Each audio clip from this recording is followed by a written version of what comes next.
Welcome back to the Haunt Wave Arcade. I'm Omen, and today we were playing. For goodness sake. Welcome to Haunt Wave Arcade, where your fears come to play, where the lights decay. Welcome to Haunt Wave Arcade. Game over, so whisper you'll beg to stay. Alright, the night is finally here. Everyone else is asleep, but there's no chance of you actually sleeping tonight, okay? In a final attempt to guarantee a spot on the nice list, you decided to try to do something. You decided to. Reading. Okay. You decided to try to do some extra chores before midnight. Gotcha. Man, I can't see shit. Every game I've played is dark. Do laundry, do the dishes, put away video games, turn off all the electric candles, take the trash out of the garbage. Laundry. Store to the basement. There's no way you're going down there at night. Gotcha.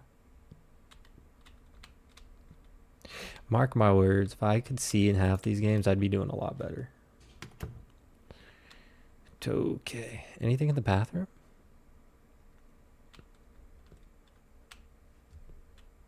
Trash. Trash, 1 out of 3.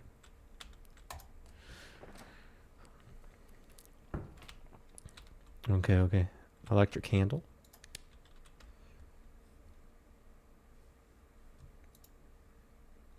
It's so dark. Yeah, let's do the candles last. 'Cause damn.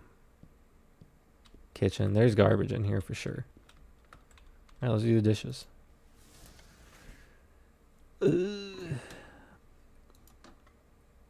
You wish Hannah and Greg had made up. Okay. Hannah always gave Greg a lot of grief about egging that one neighbor's car. Even after Greg confided in you. Oh my god. I need to wait for the words to come on the screen, then I need to read.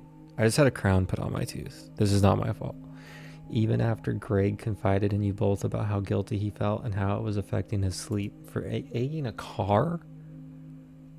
I mean, it's not that big of a deal. I mean, well, as an adult, I get mad when someone knocks on my door and runs away. I get why the grown-ups used to get mad at me. I get it. But it all fell apart when Isaac got blamed for it and grounded. I don't know who Hannah is. I don't know who Greg is. And now there's an Isaac. Hannah told Greg he needed to make it right. Hannah even threatened to tell on Greg if he didn't. When she went missing, Greg began losing more than just sleep. But why was Hannah taken by Krampus? Oh, we got Krampus. But Hannah should have waited for Isaac to get grounded. She would have acted immediately. Hannah threatened to betray a friend's confidence. I mean, you don't snitch. We'll go with that. You just don't snitch. Greg came to both of you in fear, and she took advantage of it. True. Dishes done. Alright. There's got to be garbage in here.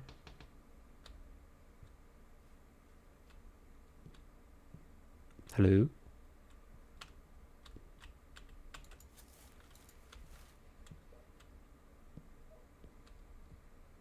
Ah, the laundry. It's just an old house. There's creaks. Looking at the socks, you suddenly think about something that happened at school years ago. Brianna was the popular kid in class with Nancy. Okay, these are just random people I know. Gotcha. And Mark always tagging along, reaping the benefits. What benefits?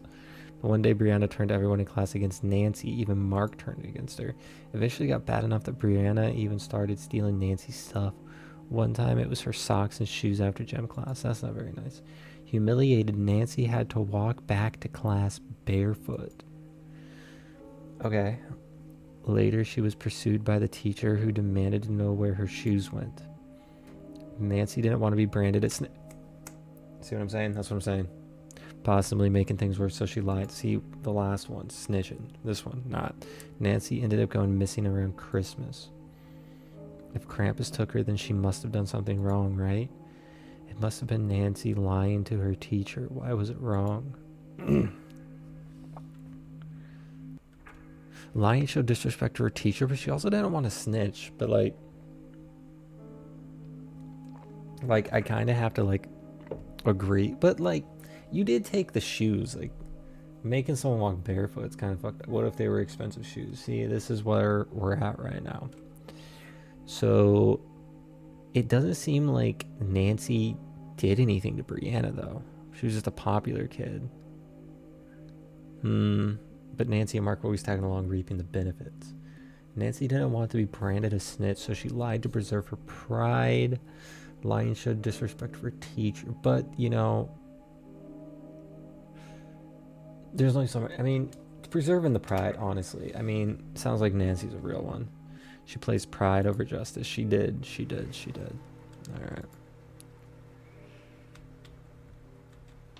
Alright. Put away video games.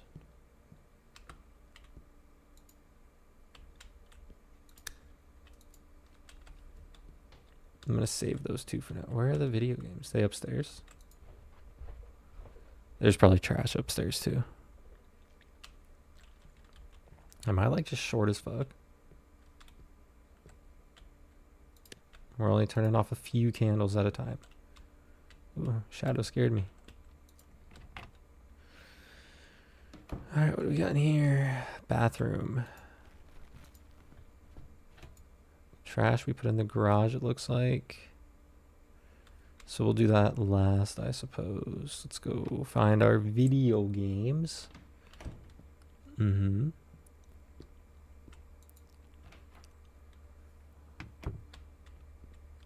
Aha.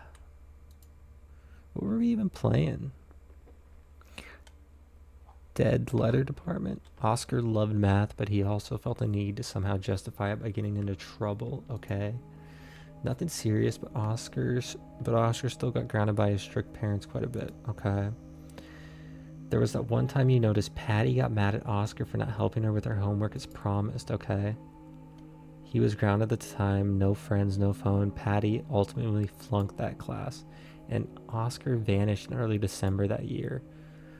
Why was Oscar punished for disobeying his parents? Well, helping Patty would have resulted in less overall suffering and sneaking out, because Patty would not have flunked. Keeping the agreement would have placed greater value on honor, loyalty. That is true. Patty flunked out because it's her fault.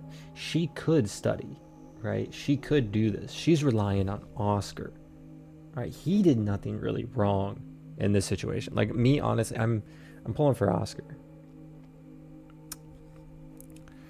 I mean, it does sound like he got into a little bit of trouble, but it was nothing serious. But I'm still pulling for Oscar. He sounds like a smart kid, and he got took. So we're going to go with keeping the agreement would have placed greater value on honor, loyalty, and friendship. For sure. A promise is a promise. That is true. That's what we're going with. I mean, because it's not really, you know, it's not his fault that Patty flunked. I mean, you know, justice for our boy Oscar. If you made it this far and you're watching this, can we just get some justice for Oscars down low?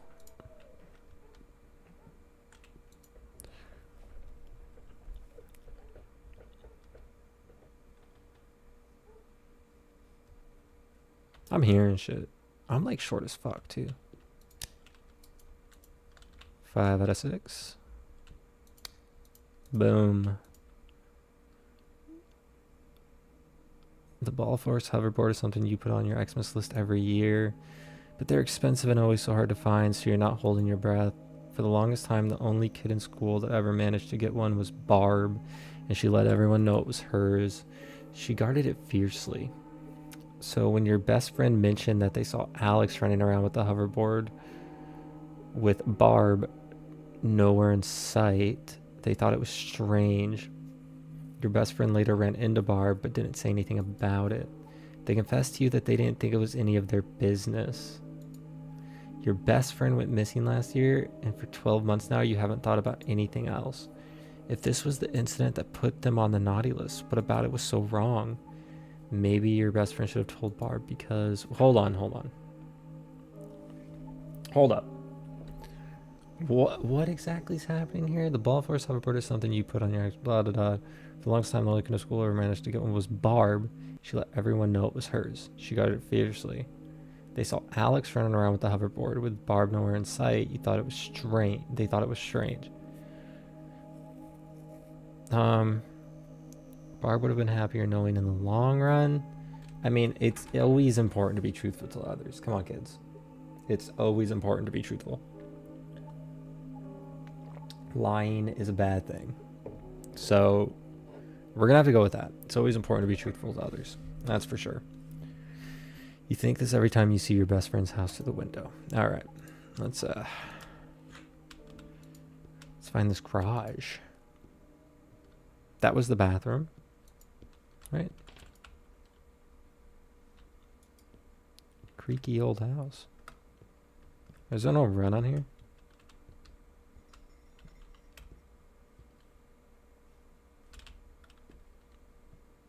Nah, I heard that. Jingling, da da na na na na.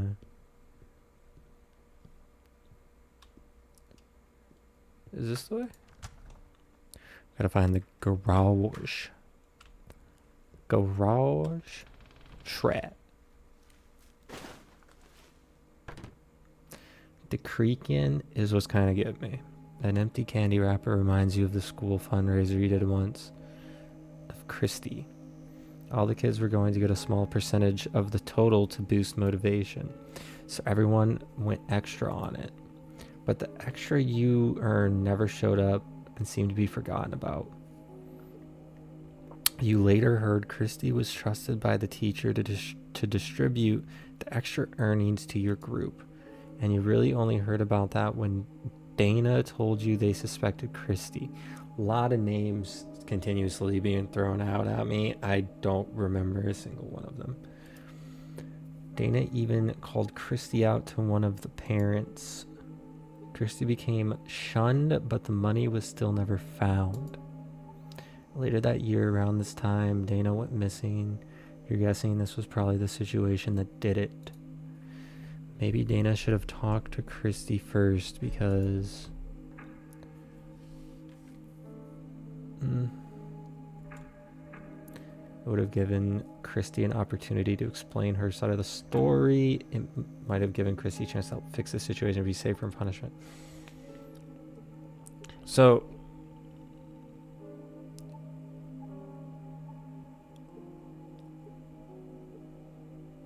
this just sounds like some girl drama that I'm not even going to get into. She said kind of deal. So, like, fix the situation, be saved from punishment, I guess. I mean, that's not me.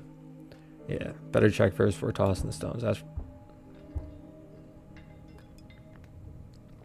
I heard that. Something's at the front door. All right, hold on. Okay. All right. Let's go stretch first. Hold on, this stuff. Oh, yeah. Okay. We're good. Let's go. It's important when you're playing a scary game. Always stretch first before something scary. Something's at the front door. This might not be good. Okay.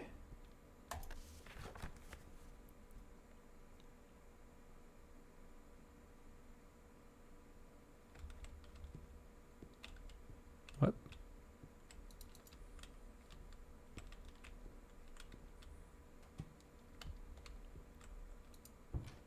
Yep, now it's having me go in the basement. Nothing just happened there, so now it wants me in the fucking basement. One step at a time. Hey, fuck. Okay, stretching first didn't do anything. I'm still scared. Okay. Let's go to the light.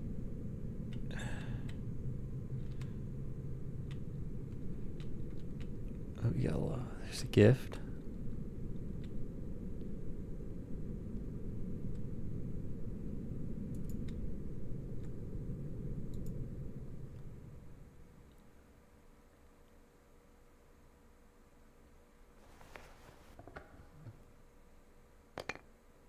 from Krampus.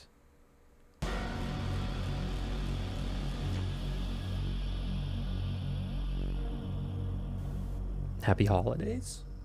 Well, I hope you enjoyed that. Don't forget to like, comment, and subscribe, and I will see you in the next one. Your heart beats fast.